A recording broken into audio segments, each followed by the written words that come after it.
The election is over, and so too is the real estate market decline in Toronto. Maybe. Or perhaps not at all. Hello and welcome back to the Last Honest Realtor podcast. I'm your host, David Fleming. Thank you so much for joining me here today, the first podcast post-election, where, of course, we're going to delve into the election promises that were made, a lot of the legislation that has been enacted or is expected to be enacted, and what this means for you. Now, before I jump into this, I want to tell you a very quick story. This story seemingly will have nothing to do with the federal election, but it is a microcosm of the intersection of politics and real estate. Now, let's say that there's a very big developer, and let's say that they own property in the Golden Horseshoe. As you can tell, I'm trying to protect the people involved here. Now, let's say, as a fact, the properties that they own are zoned as of right for fourplexes. As of right, as you would think, means that you don't need to do anything. You don't need to change any zoning. They are as of right. This is what you may do. Now, the local city councilor has told the developer privately, we would really prefer if you just built single-family dwellings here.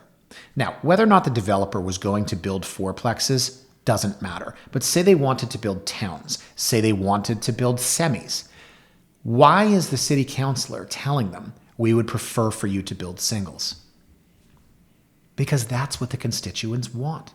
And here is the problem with the intersection of real estate and politics. And I have long stated that politics is not about serving the best interests of the people. It is about staying in power. That is the point. Because if a politician is no longer a politician in office, they're unemployed. So in this particular case, the as of right land, you can build 4 units on there. The constituents said, we don't want fourplexes. They want single-family dwellings. The developer said, we have the right to do this. And the local city councilor said, you absolutely do, but we will fight you every step of the way, and we will make this process miserable.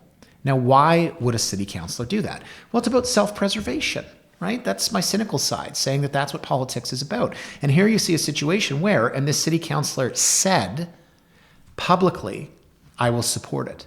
Privately, I will fight it. Yeah, what did Voltaire say about politicians? You can Google that on your own time. So that story, folks, is a true one, and it is just simply to lead us into the conversation, which, as you can tell, I might have a little bit of a cynical viewpoint. What people say publicly and what happens privately, or what you say before or during an election and what happens afterwards, does not always line up perfectly. Now, the Liberals have won again. They have yet another term. What does this mean for real estate in this country, and more specifically in Toronto? Let's have a basic recap just to say that we did. The Liberal Party has secured 155 seats. It is a minority. It is 17 shy of a majority. Conservative leader Pierre Poilievre lost his own seat in Carleton, marking a very big setback for the party.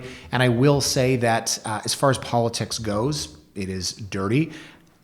Having 89 independents run in Pierre's riding, that was absolutely brilliant strategy. Exceptionally dirty. But hey, the dirtiest usually wins. Now, the election was influenced, as we know, by President Donald Trump's aggressive trade policies, annexation threats, which galvanized Canadian voters and bolstered Liberal support. But I do want to make one point here. And no, this isn't a political podcast, but if you did not read this article in the National Post, this is fascinating. Tristan Hopper.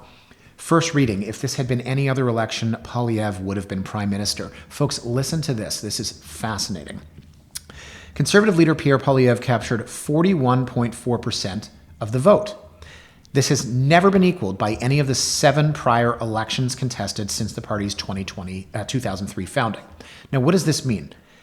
This 41.4% vote is higher than the 39.6% that Stephen Harper needed to win a majority in 2011. More importantly, this 41.4% vote that the Conservatives just gained in 2025 is higher than anything ever won by Prime Minister Justin Trudeau. Trudeau's only majority win in 2015 was delivered with just 39.5% of the vote. Now, if this doesn't make sense to you, well, there's something missing. The NDP. So the NDP had their absolute worst showing. The article says the NDP's wholesale collapse saw the progressive vote consolidate around the Liberals unlike any time since the 1950s, ensuring the Conservative Party at the top of its game was not only denied power, but isn't likely to increase its caucus size more than a dozen seats. If Poilievre had brought a vote total of 41.4% to any other federal election in the last 45 years, he would be prime minister. Poilievre's Conservatives received 3.2 million votes in Ontario, which is 1 million higher than the 2.2 million ballots that Doug Ford rode to a majority in the provincial election. So essentially, it is this. The problem for the Tories is that the greatest electoral performance in their history coincided with the worst ever performance by the NDP in their party's history. In conclusion, and this is from the article, although multiple pundits noted the Conservatives had lost a 20-point polling lead that was recently as December, their performance on Monday was on par with what had been projected. It's just that the Liberal opposition surged 30 points in the interim. That is the true story of what just happened in this election. And most of the story is that the Conservatives collapsed, Pierre dropped the ball. No, what happened was that the Orange team became completely irrelevant, which, if I'm going to be honest, I've always kind of thought they were. I don't want to be like the United States. They have a two-party system, and it has made them so incredibly divisive.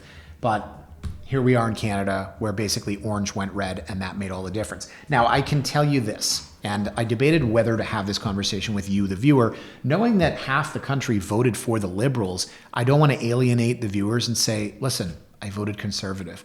I have always thought I'm a social liberal and a fiscal conservative. I still maintain that.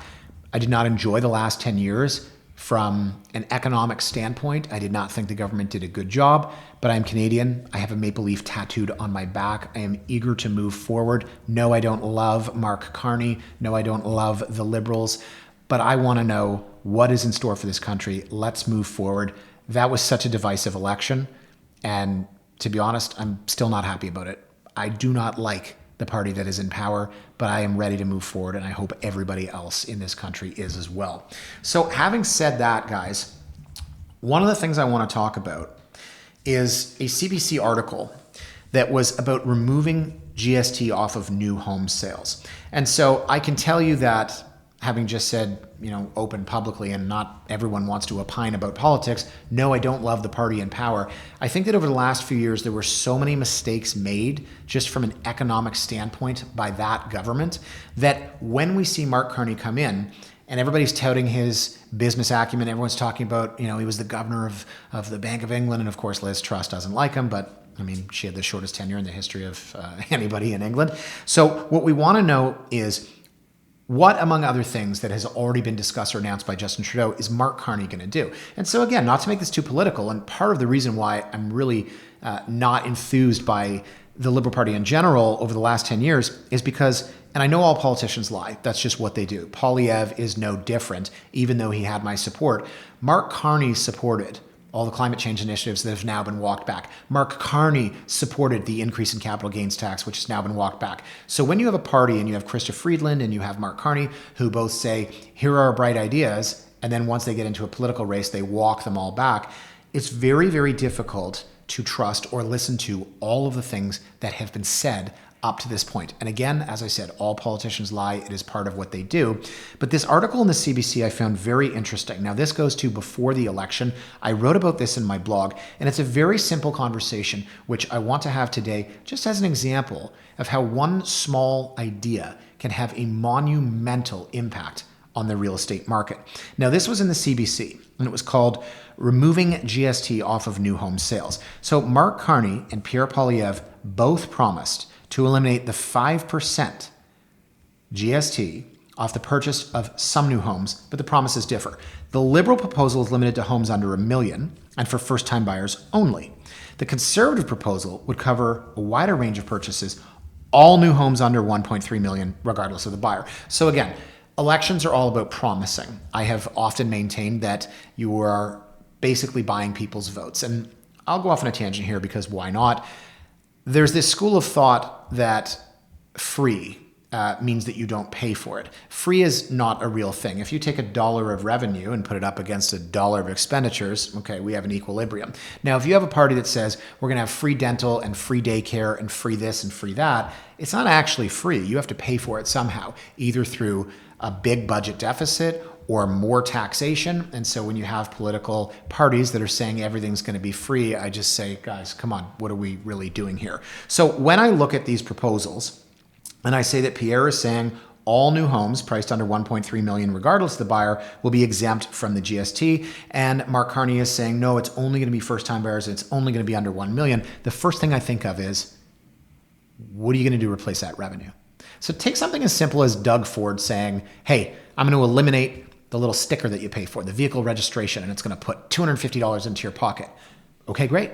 Where are you going to get that $250 from? It's that simple. And that's what people don't realize. When a government says, hey, today we're announcing a $1 billion pharmacare plan. That's great. Where are you getting the money from? That's what politicians never really explain. So, we can talk about the budget deficit in the United States and that everything Donald Trump is doing is, a bit of a look here while I do this thing over here. They have, a $20 trillion deficit. Here in Canada, much was made of this Liberal government basically taking us from a $40 billion deficit and pushing us towards a $60 billion deficit when the original promise was to balance it. It's worth noting that neither Carney or Poilievre said they were going to balance this budget at any time. So back to this story here. There are questions about these proposals and what they would do to make the housing market more affordable. Now, I have long maintained that there is very little that the federal government can do, or the provincial or the municipal, to make housing more affordable. And when we have written on Toronto Realty Blog in the past about the ridiculous amount of taxes that are buried into the price of new construction, I continue to make that point that, hey, if you eliminate it all, you've got to make it up somewhere. So if the average $1 million property would cost $750,000, if not for all the collective taxes, if you eliminate those taxes, well, now you have to eliminate, snow shoveling or crossing guards or raise taxes. It's a zero-sum game. You have to take $1 from Peter to pay Paul. That's how it works unless you want to run a ridiculous budget deficit. So as this article continues, and I'm going to read this here, GST is not charged on resale home purchases, and resale accounts for 3/4 of the residential real estate market Toronto, and this is based on TREB data. Now, what I would say is that historically correct, 3/4 of sales are resale and 1/4 would be pre-construction where you have this GST, HST. But if you look at the stats over the last 18 months, and we've written about this a lot on Toronto Realty Blog, pre-construction sales have halted. They're down 80%, 90%, 99%.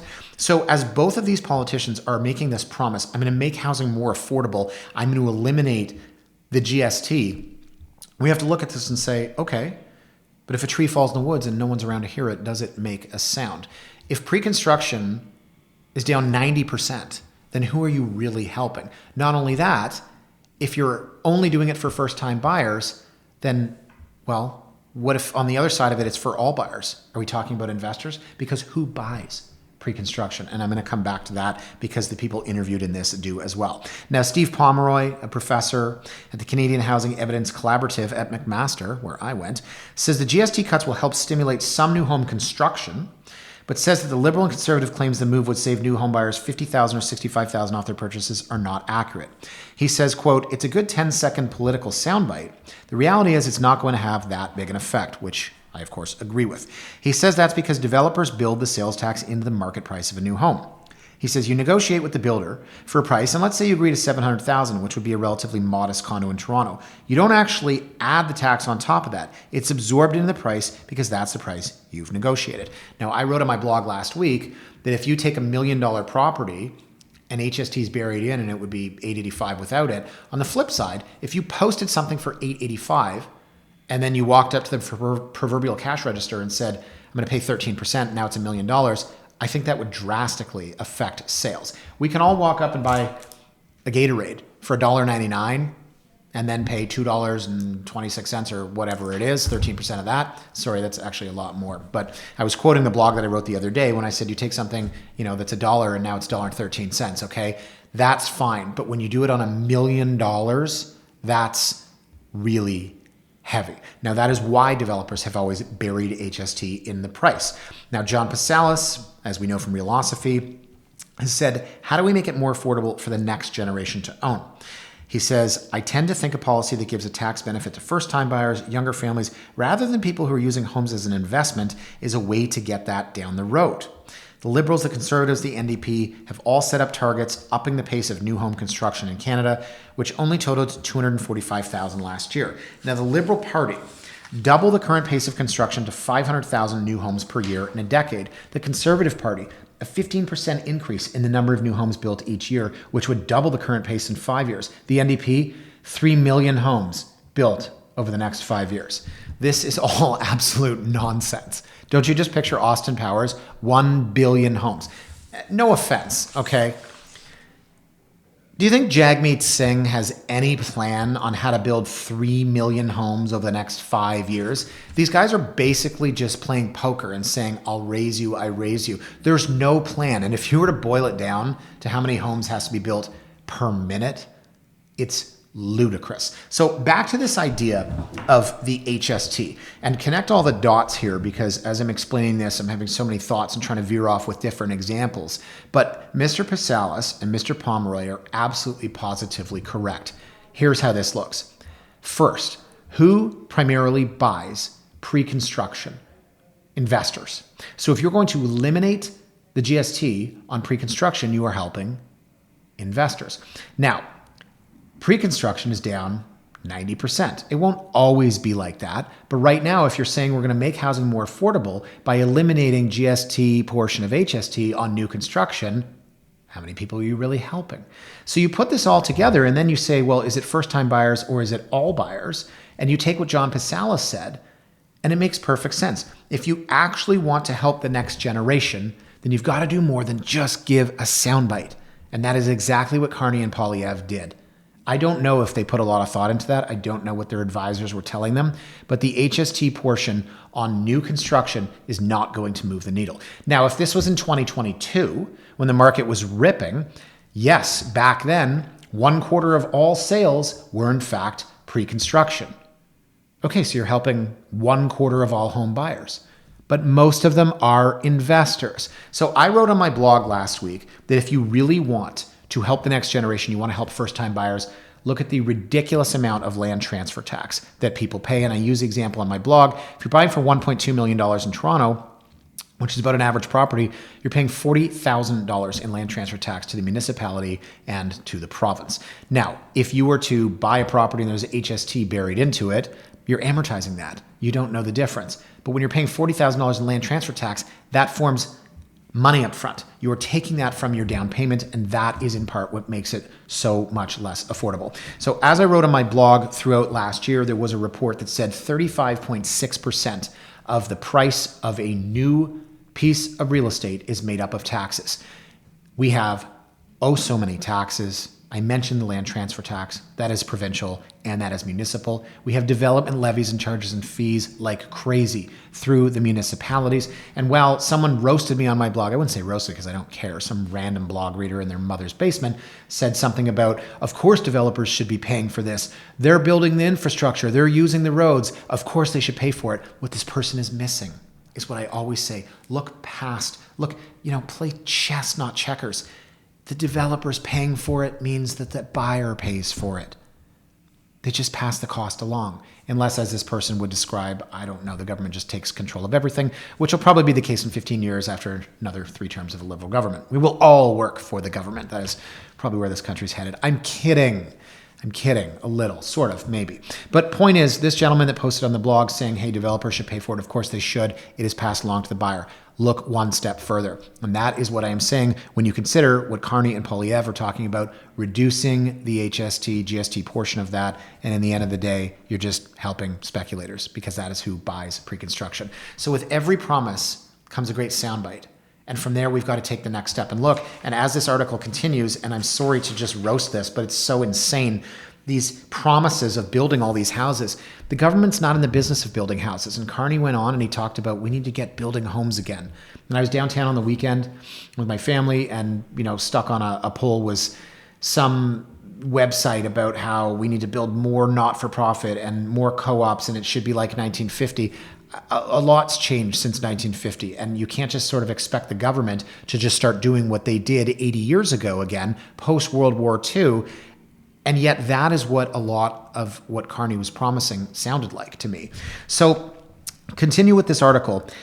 To get there, being all these homes built, each party proposes various methods to persuade municipalities to allow more home construction.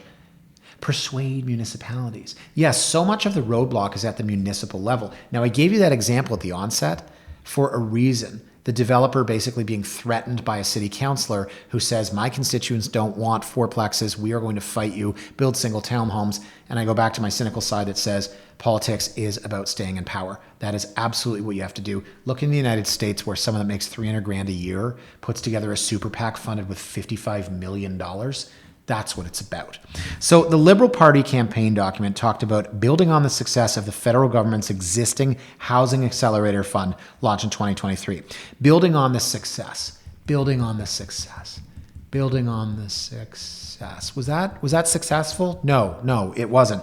Basically, it's providing $4 billion over 4 years, primarily towards housing-related infrastructure in cities that agree to higher density housing and faster permit approvals. The federal government is saying, if you do a better job, Billy, we will give you this cupcake. Now, whether or not that's actually going to motivate cities to do that, it depends on this local city councilor wanting to get reelected and blocking this development over here.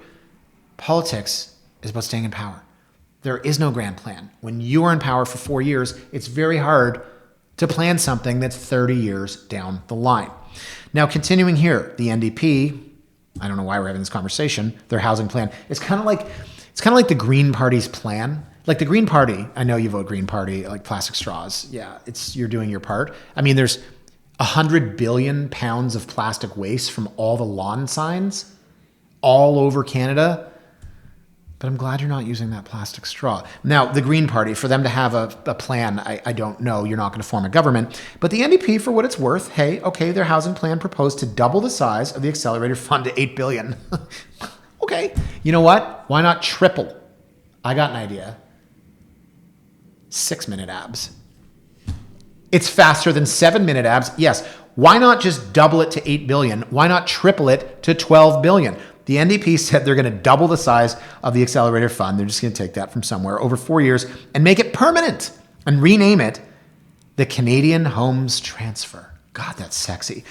The NDP says they would require more cities to allow more multi-unit homes in all neighborhoods. Didn't I just tell you about that developer where the local city councilor said they can't build multiplexes? Okay, yeah, got it. Build more housing near public transit routes and speed up permits and approvals. I love how the NDP in this, and to be fair, the Liberals and the Conservatives feel like they can do anything about it. A Conservative Party housing plan would require all cities to increase the number of homes built by 15% each year and would withhold a portion of federal funding from those municipalities that fall short of the mark. I mumbled over that part because I was already thinking about my response. They would require all cities to increase the number of homes built by 15%. Oh, you would? Oh, you would require it? Okay. Guys, what are we doing here? None of this makes any sense. Every single political party had an idea of pressuring municipalities. You're talking about withholding federal funding for municipalities that fall short of the mark. Billy, if you don't ace your test tomorrow, I'm not giving you dinner for the next week. What effect do you think that's going to have? Now, the article says that this is a carrot and stick approach. Mr. Pomeroy contrasts these and says, you catch more bees with honey. We are lost in the analogies here today, folks. He said, I think being positive and proactive and working with the municipalities is probably going to get you further than the case of penalizing them for not doing things. It sounds like he likes my Billy not getting dinner example. He questions whether municipalities, or municipal policies rather, are truly to blame for the slower pace of new construction. As much as government wants industry to build more homes, industry basically has put the brakes on. Municipalities in the GTA have fully approved projects amounting to tens of thousands of housing units, and Pomeroy says it would be unfair to penalize municipalities when developers don't start construction.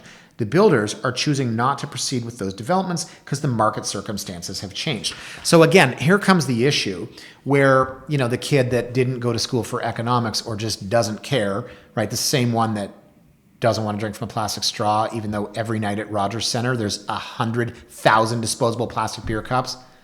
Enjoy that soggy straw. But the point is here, when you look at this, and I'm going to read this quote again, the builders are just not choosing to proceed with those developments because the market circumstances have changed.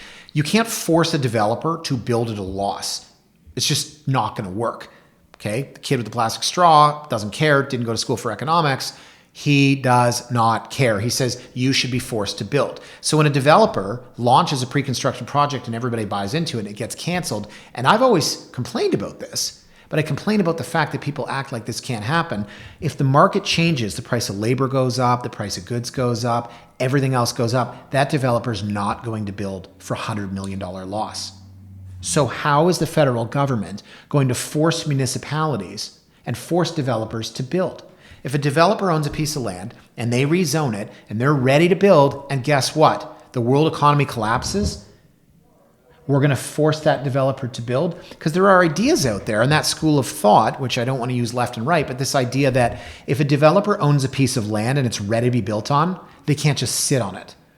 Okay, well, now my libertarian views are going to start to show. I don't think that we can tell people what to do all the time, everywhere. I also don't think, and this might be an unpopular opinion given where we are in this country, that it's the government's job to solve everything. In fact, whether it's their job to do it or whether or not they actually can is kind of the nexus of where we're at with critical thought in this country. So when you have a developer sitting on a piece of land that's ready to go, ready to build, and that developer looks at interest rates and the cost of labor, the cost of materials, and says, well, I can't go ahead and build because I'm going to lose $100 million. The idea that we're going to force them to build is absolutely ludicrous. Now, again, going back to the election, Carney proposed to create a crown corporation called Build Canada Homes that would finance affordable housing construction across the country. The agency would provide $25 billion in financing to the builders of prefabricated homes and allocate $10 billion towards affordable housing, including $6 billion in direct funding of projects and $4 billion in low-cost loans. Billion. The money has to come from somewhere. I think it's great. A crown corporation called Build Canada Homes. So are we on the same page here? The private sector is more efficient than the public sector. If you take $1 and you filter it through government, I think like 81 cents comes out. That's just how it works. Now, again, the capitalist in me is going to say the private sector is more efficient and can build at a lower cost. And the counter argument is going to be, oh, it's for profit and oh, they're greedy and all that wonderful stuff that comes with that critical school of thought. I do not believe that the government at this juncture should be getting into building homes. I think builders build homes. So if you look on my street right now, the government is not paving the road. That's contracted out, right? Jimmy from the city of Toronto is not out there throwing down asphalt and rolling over top of it. It's contracted out. Everything the government does, snow shoveling, snow clearing, tree trimming, it's contracted out. Now, we're talking about the government getting into the business of building homes. And that scares the you-know-what out of me because I just don't think the government is that efficient. Depending on who you voted for and what your political leanings are, you might think that I'm crazy. You might say, David, in 1950, the government, I don't want to hear it. That was a long time ago. I'm just being honest. Now, Pierre Poilievre's conservatives have dismissed this Crown Corporation as more liberal bureaucracy and instead proposed to sell 6,000 federal buildings at an unspecified thousands of acres of federally owned land to developers of market and non-market housing with preference for housing deemed to be affordable. The issue with this becomes the general public does not trust this. The general public, and this is why I love politics, and tangent time, Donald Trump, I mean, it's just wild. It's absolutely wild. He will say things and people just listen and believe it. The stock market tanks and he says, this is Joe Biden's fault. This is Joe Biden's fault. This has nothing to do with tariffs. And you know that there are a lot, 40, 50, 80, 100 million people that are like, yep, absolutely. Now, by the same token, here, we've always had this idea that, Doug's Ford's developer buddies and the croonies, and it's all insiders. When I read this and I say that Pierre wants to sell federal buildings and land to developers, I already know the argument. It's going to be that it's all insiders and it's crooked and they're giving deals and they're playing favoritism.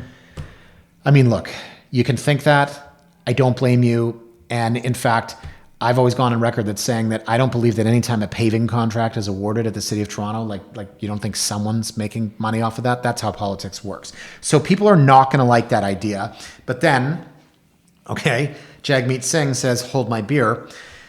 NDP leader Jagmeet Singh says all surplus federal land should only be used for building affordable housing and not sold to private developers. And there you go. And then he gets in his brother's Maserati and drives away. So other NDP proposals on housing include making the temporary ban on foreign home buyers permanent. Oh my God. It's like they read my blog, the biggest red herring ever. Trying to discourage property flipping by taxing profits from selling a non-primary residence within 5 years of purchase as income rather than a capital gain. God, I'm just waiting. I'm waiting one day for someone. Hello, we're from the government. We hear you have 10 pairs of shoes and that's too many. We're here to take some because there's some people that don't have any. I think some people might not like the cut of my jib today. No, look, we're all politically charged. Come on, give us a break. That was a tough election. Can we not have fun with this? Because I definitely am today. Now, John Pasalis, our friend from Realosophy, is skeptical that the Liberals' Build Canada Homes proposal, which Carney is calling the most comprehensive and ambitious housing strategy since the Second World War, works in the GTA in the 2020s. Yeah? Our worlds are very different, Pasalis said. You mean from 1950? Back then, the people who bought homes were families. And in that environment, we had this natural anchor that homes could not exceed what the average household could afford. So here's where, right, the guy who doesn't like plastic straws is going to start to say, right. And that's why, and he's going to give his ridiculous example of we need to build homes for $100,000. Like labor and materials and land and all that stuff doesn't count. John Pasalis says that anchor has been cut off because houses become a global financial asset and the money flowing into them is disproportionately coming from investors. John's not necessarily wrong. I think a way smaller percentage than it used to be because no one's buying pre-construction because that was primarily driven by investors. We've done so many blogs over the years of why we got in this situation where we only build once we pre-sell. Topic for another day. People buying homes not to live in, but as an investment have driven up prices, Pasalis argues, pushing home ownership out of reach for many younger would-be buyers. Now, another issue Pasalis sees in the GTA is limited availability of sites that would suit the Liberals' focus on prefab homes. This is exactly what I'm talking about. Mr. Pasalis calls out, I'm sorry I keep laughing, but Carney's saying we used to build in this country 80 years ago. And you're trying to compare that to now? It's such a soundbite. And y'all voted for it. Now, Pasalis says, of course, limited land that suits the Liberals' focus. He says this idea that we can just take prefabricated plans and drop them in everywhere, I think is unrealistic. I think they have a place, but I don't think they're going to play the same role they played in our housing market in the 1940s. I had to laugh a lot during this election, and we're talking about real estate, of which I'm an expert because I'm in the business, so I understand it. The average person out there has no idea. So when someone sits there, like Canada's dad, that was kind of like what he was going for, right? He dressed like my buddy Chris over here, who's got kind of like the sweater over top of the button down. And he's talking about, let's get back to the good old days where we build houses, 80 to 90 years ago. People don't understand. It's just not possible. You don't have the amount of land. And if you do, right, because the average person, the housing crisis, the housing shortage, what they mean is that they don't have the red brick Georgian in Rosedale readily available for $600,000. When you say, hey, we have the great piece of land, it's in between Toronto and Barrie, people are like, well, I don't want to live there. How am I going to get to work? So all these proposals in the end, they're exactly what I expected. Steve Pomeroy said addressing the housing affordability crisis requires serious policy. It can't be solved with one-off initiatives. Everything I just described to you, they're all sound bites. They're talking about removing the HST. We just debunked that. 1/4 at the peak of all sales are for pre-construction. Now it's non-existent, and it's driven by investors. So how are you helping families there? You have all of these ideas, right? I just laugh at some of these. Even the conservatives, it's across the board. Every single one of these ideas. We're going to build 500,000 homes. We're going to build 600,000 homes. We're going to build 1 million homes today. None of this meant anything. Now, one more point here. John Pasella says, the government should invest in subsidizing the construction of affordable housing, provide incentives to encourage more purpose-built rental housing, and reduce the scope for investors to fuel price increases in the residential market. John said, I do think there's a role that the governments have in making homeownership potentially more affordable by discouraging investment and speculation in houses so the younger generation can have a bit of a chance. Now, if John Passalis and Steve Pomeroy were running this, I think we'd be doing a hell of a lot better than Jagmeet, Pierre, or Mark. It is like those three gentlemen. Wasn't there a Green Party? Yeah, I don't know why. When they weren't invited to the debate, I was like, yeah, and? So I think between those three gentlemen who basically just gave us sound bites throughout the campaign, which has made me laugh through an entire podcast, and I'm sorry, not sorry, none of them have really done anything in terms of policy. And I want to go to a couple of notes here before we finish off about the confirmed Liberal housing planks. Continuation of the Housing Accelerator Fund with incentives for municipalities to increase housing supply. I think we talked about that. Extension of the foreign buyer ban to 2027 with tighter exemptions. Again, what I might say is a bit of red herring. No immediate changes to the 50% capital gains inclusion rate, but a fairness review is scheduled for later this year. Boy, I'd love to know what's going to go on in the fairness review. You know what would be fair? More than a 54% marginal tax rate in this country. Why not just all of it? Now, maintenance of immigration levels at 500,000 per year with a forthcoming cap on temporary permits.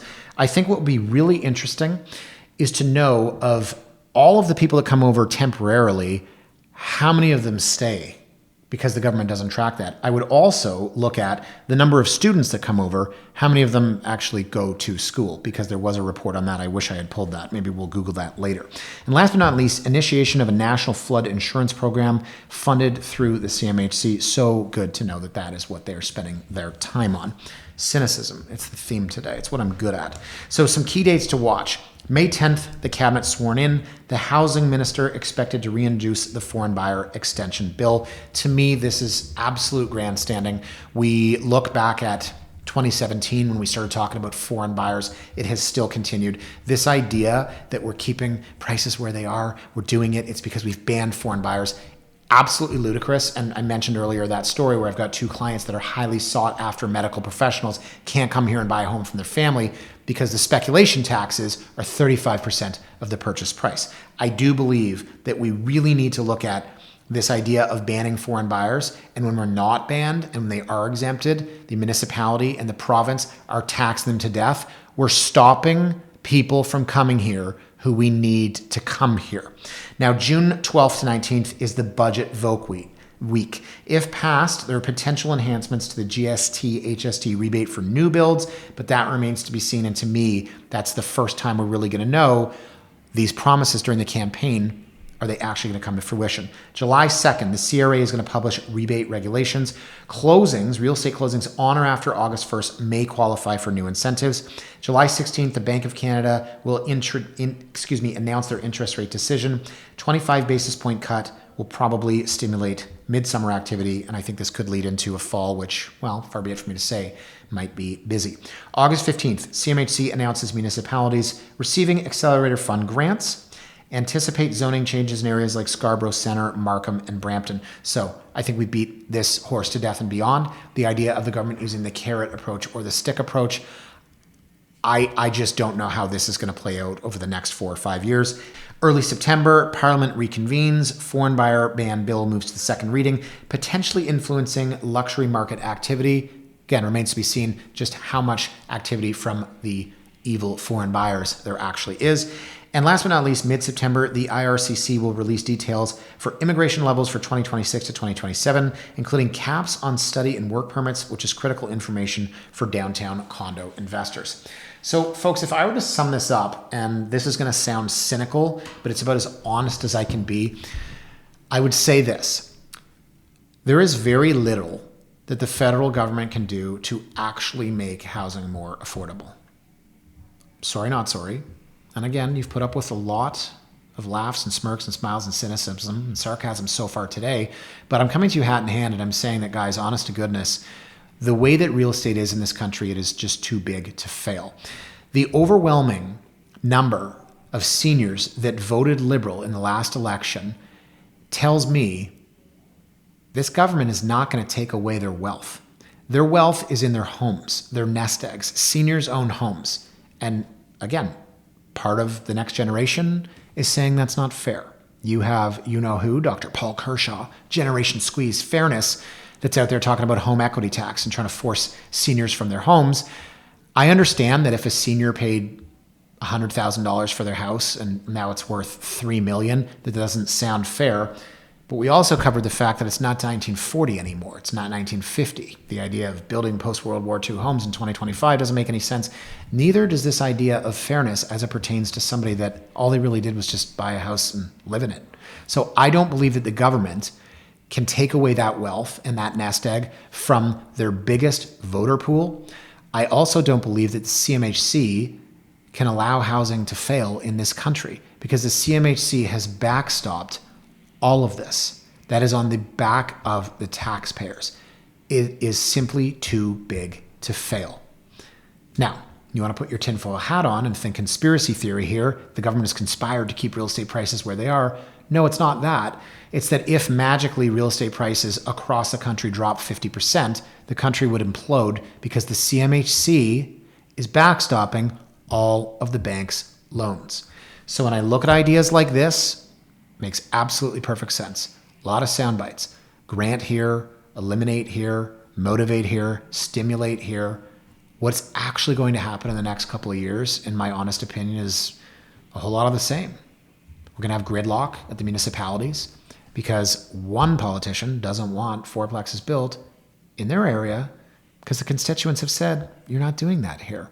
And I've told you a story once before. I did a land consolidation in Midtown Toronto. And although 30% of that condo development was going to be affordable housing, a local city councilor, extremely well known, said to the developer, quote, over my dead body. That's what politics is about. It's about self-preservation. There's no 40-year plan. And on a micro level here, we see that there are a lot of roadblocks at the municipal levels. And the government's best idea so far has been the Housing Accelerator Fund. We will give you money if you build. And that's what we'll do. And even the conservatives' ridiculousness of 15% target and we'll punish you if you don't achieve it, right across the board, you can see the best idea the three parties had with respect to the Housing Accelerator Fund is to say, if you don't, then we will, right? We will withhold funds if you cannot build X. That's not a plan. And I didn't see a plan from any of these parties. So I wish I could end on a better note, guys, other than to say, come on, that was a lot of fun. That was a lot of laughs. And you know what? Sometimes it's a little bit more dry, a little bit more concise here on the Last Honest Realtor. But I think that today was a reflection on the election that we had. If laughter is the best medicine, and some of these ideas were pretty funny, that was a tough election. And elections can be extremely divisive. I mean, I can't believe the fights that people pick with their friends on Facebook. Sometimes I read that. I don't know why. The algorithm thinks that I should. But that's what's happened over the last little while. And I think we need to move forward. So no matter who you voted for, this is where we are. This is who our leaders are. Let's now hold them accountable. Let's monitor their activity, their promises, both those that were during the campaign and what they actually talk about moving forward. Let's, from the list of dates that I just identified there, monitor the activity as it pertains to the intersection of government and housing. And let's hope that we're moving forward in the right direction. Folks, thank you so much for watching. As always, feel free to drop me a comment there in the YouTube section below. If you're listening to this, Spotify, Apple Music, wherever you get your podcasts, please remember to like, comment, or subscribe. And we'll see you next week on The Last Honest Realtor.